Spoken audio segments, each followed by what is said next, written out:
On this episode of HUSA Garage, we'll be putting Rick's Turbo Integra under the microscope. Event coverage from Lights Out 10. Skillman Motorsports bolts their Cobra-Jet Mustang to our dyno with special guest Ben Strader of EFI University.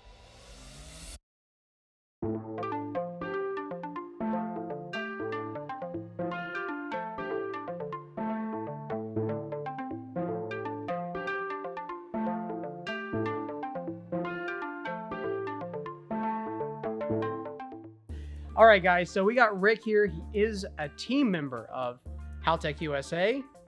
We yanked him out of the office. He does sales, tech, and a little bit of everything. There's a good chance you guys have talked to him if you've called in. Here at Haltech, we all are passionate about some form of motorsport. And Rick's is drag racing. So Rick, what really drives you with this thing? I've always been kind of competitive, but it's not really necessarily the race or the person that I am racing. It's basically a challenge for myself to take a chassis that's not supposed to work in a drag race environment. This being a front-wheel drive chassis really has its limitations. And I just really kind of enjoy basically challenging myself to make this platform perform as best as it can. So you're into it. Yeah, you're a I'm nerd, into it. just Yeah. like the rest of us. Kind of a nerd. Yeah, That's awesome. Exactly. We're all nerds in our own way. Yeah, like exactly. it's a good thing. It's not a bad thing. Rick, tell us about your car a little bit, man. So this is my Acura Integra Sport front-wheel drive B-Series engine. This one has a 62 70mm turbo.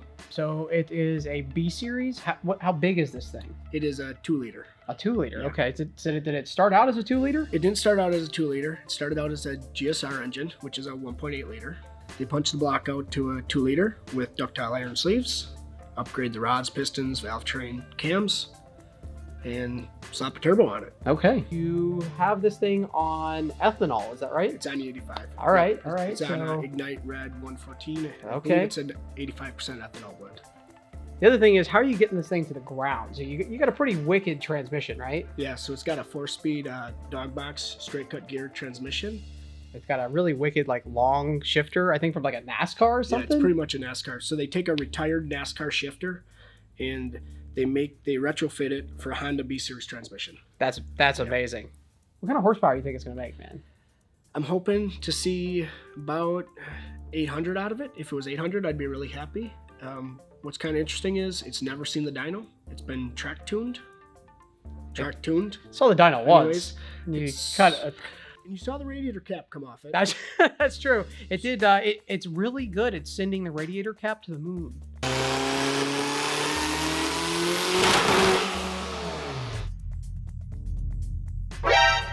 So you got it all fixed up. Yeah, it should do something cool. It's either going to make a lot of horsepower or we're going to see the radiator cap come off again. Okay. Well, that's gonna be fun either way, I think. Yeah, it'll do something cool. Yeah. So we're gonna make some noise. It's bolted to the dyno. We're gonna spin this dude up and make some horsepower.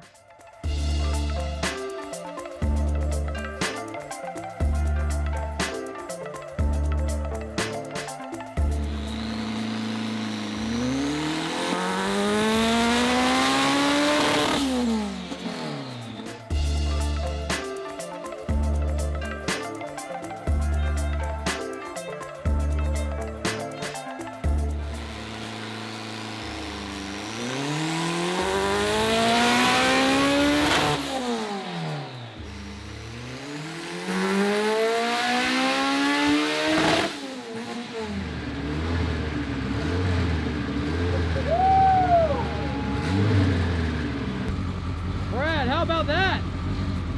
Right. Woo! Man!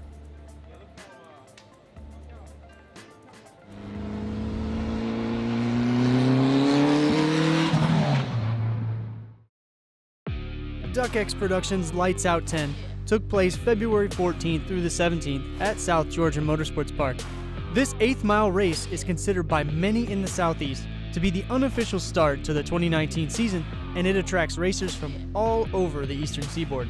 Even international racers from Canada and Australia made it to this year's event.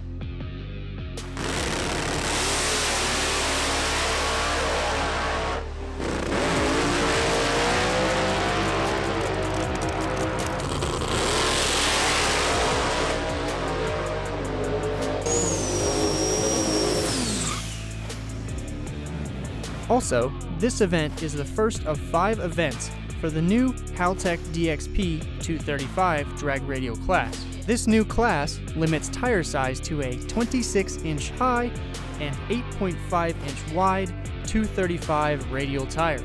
Haltech racer Martin Connolly and his pro-charged Fox body Mustang earned that top qualifying spot on Friday with a record-setting 5.043 at 138.6 miles per hour.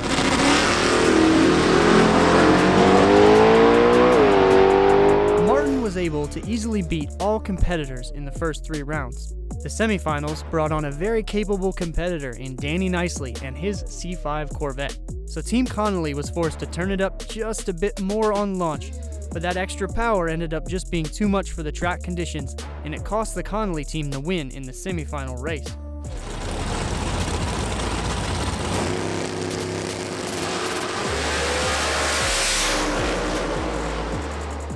X275 entrant and Haltech racer John Kesey qualified 9th with a 4.423 at 165.1 miles per hour. Speed and rock-solid consistency carried John all the way through each round to the semifinals, where he was only edged out by 40 thousandths of a second.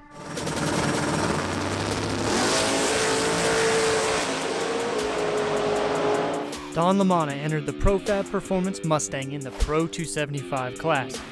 Don qualified second and even set the class's fastest times in the first 2 competition rounds before an issue in the quarterfinals caused him to abort the pass.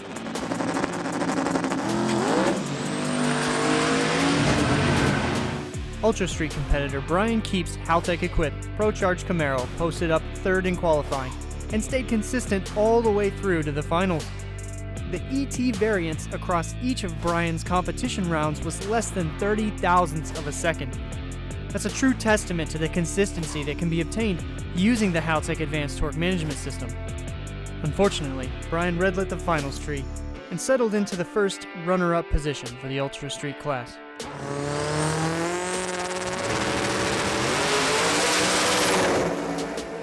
Tom Blinko put some drag radials on his 63 Corvette Pro Mod and brought it out to play in Radio vs. the World.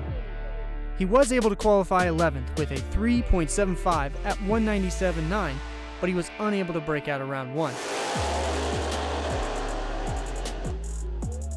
Nick Agostino, who you might remember from the last episode of HUSA Garage, traveled all the way from Canada to attend the race, and he qualified for Radio vs. the World. However, he did experience a mechanical failure in qualifying that forced him to bow out in the first round.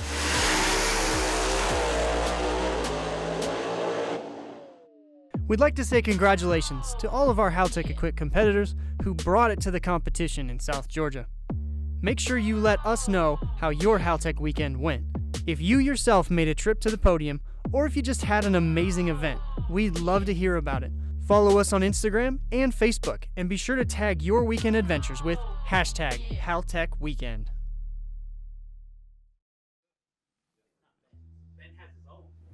Hey Chris, Yeah. something cool in the shop? Yes. Unless I Yeah? get some Yeah. kickback Let's go from check my it out. shipping Yeah. department, but as- All right, I stole Chris from his super busy life up in the front office, and we're gonna check this thing out.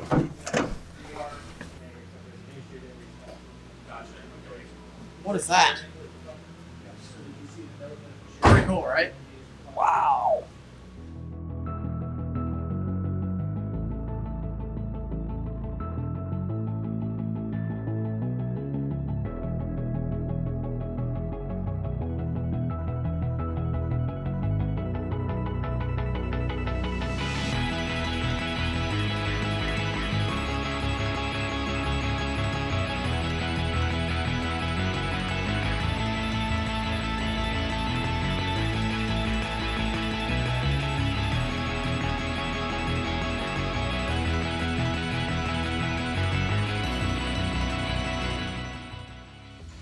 All right, so Ben Strader from EFIU is here in-house working with this Mustang, and I'm gonna let him talk to you guys a little bit about what they're messing with right now with the Haltech.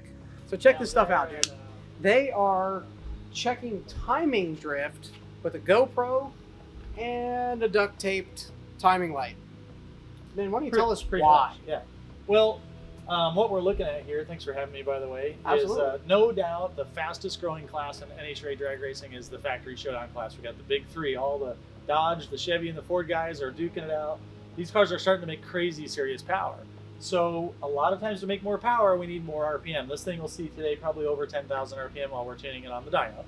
And a lot of times what will happen when you're setting up a crank trigger and you're doing a lot of RPM is you get timing drift. There's a inductive delay in the sensor. So the easiest way for us to make sure that's not happening to us is we got us a timing light set up here. We got a GoPro camera, and we'll run the engine up and we'll see how much drift we get. Now, that's the easy part. The hard part is what do I do about it? Or at least it used to be, because now that we have our Haltech Elite 2500, we can simply build a table to show us that offset. So if you guys want to have a look, I'll bring you over and I'll show you what that looks like. Awesome. All right, so when we're doing the initial setup and calibration of our ECU, one of the options we have in our trigger configuration is a box that we can check that says TDC offset angle table enable. If you check that box like we have here, then what will happen is when you come down in your navigation tree, you'll get a little table that says TDC offset angle, and we get a table that looks like this that's just RPM based. So once we get the data from our timing light and our GoPro camera, we can see how much offset we need, throw that in their table, and boom, now all of our timing stays right where it's supposed to be.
All right, so they just did their final pull. It made 1267. 1267. And it still had more in it. That was at 9,400 RPM, peak power. Probably if they had taken it to 10, it would have kept going. It makes more power per cubic inch, per pound of boost than anything that's been on our dyno. This thing is at 16 pounds of boost, making almost 1,300 horsepower. Wild. It's insane.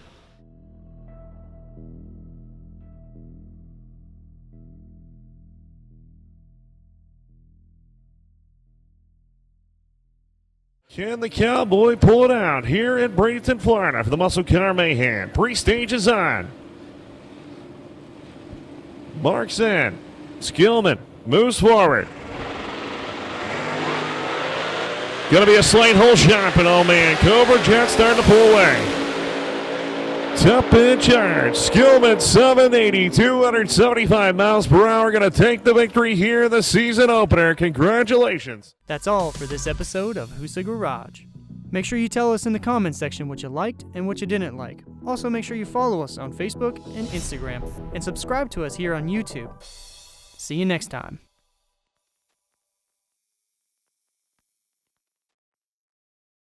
You smell fantastic. I bet. You know what you smell Apple like? cider Yes, beer. you do. Cut. You smell tasty.